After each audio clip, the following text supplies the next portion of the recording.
नमस्कार साथियों, जय हिंद। मैं रविंदर अलूर पाठशाला में आपका स्वागत है।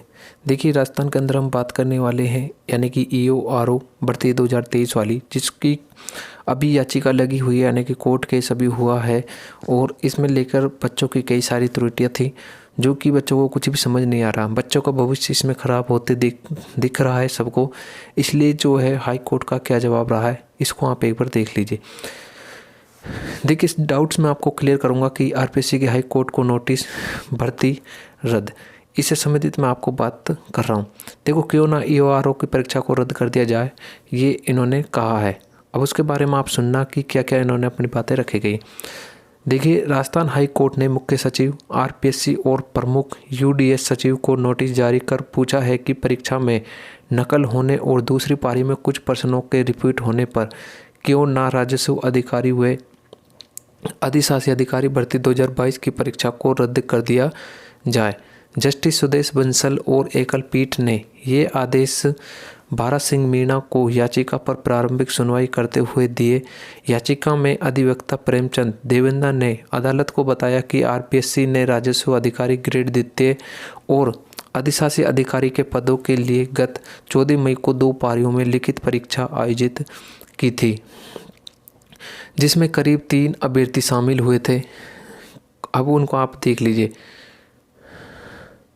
देखिए, याचिका में कहा गया कि भर्ती परीक्षा में RPSC की ओर से प्रथम परीक्षा में पूछे गए प्रश्नों को हूबहू 2 घंटा बाद आयोजित दूसरी परीक्षा पारी में भी पूछ लिया गया था, जिसके चलते दूसरी पारी के अभ्यर्थी को पहली पारी का जो प्रश्न पत्र का अध्ययन कर लेने से फ़ायदा हो गया। ऐसे में दूसरी पारी के अभ्यर्थी के पहले पारी के अभ्यर्थी के मुकाबले अधिक अंक लाने की संभावना बन गई थी। RPSC की ओर से बनाए गए एक दोषापूर्ण प्रश्न पत्र के चलते पहली पारी के अभ्यर्थियों को नुकसान होगा। ये तो सबको पता है कि नुकसान तो होगा। जो पहली पारियों में क्वेश्चन आए थे वही क्वेश्चन दूसरी पारियों में रिपीट कर दिए गए थे। और आजकल आपको पता है सोशल मीडिया का ज़माना है। जैसे पेपर हुआ तो यूट्यूब के माध्यम से अन्य ऐसे कई प्लेटफॉर्म हैं जहाँ से आप प्रश्न पत्र देख सकते हैं और देख भी लेते हैं, जिससे कि अगला पेपर बच्चा देकर जाता है तो उनको कुछ ना कुछ तो लाभ होता है। तो यही हुआ उन बच्चों के साथ जो फर्स्ट पेपर यानी कि देकर गए थे, दूसरे पेपर के लिए तैयार होकर गए थे, उनको 8 से 10 नंबर का फ़ायदा हुआ था। याचिका में ये भी कहा गया है कि परीक्षा के दौरान बीकानेर जिले में कई परीक्षा केंद्रों पर गिरोह ने ब्लूटूथ डिवाइस से कई अभ्यर्थियों को नकल कराई गई।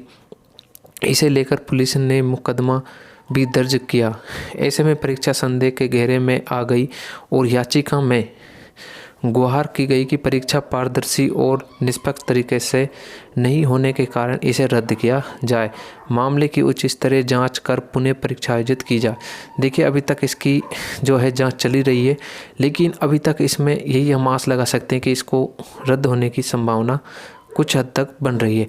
तो अभी तक तो यही अपडेट थी, लेकिन अब जैसे इसके अलावा कोई अपडेट आती है तो सबसे पहले मैं आपको इन्फॉर्म करूँगा। तो मिलते हैं तब तक की नेक्स्ट वीडियो में नेक्स्ट अपडेट के साथ। जय हिंद।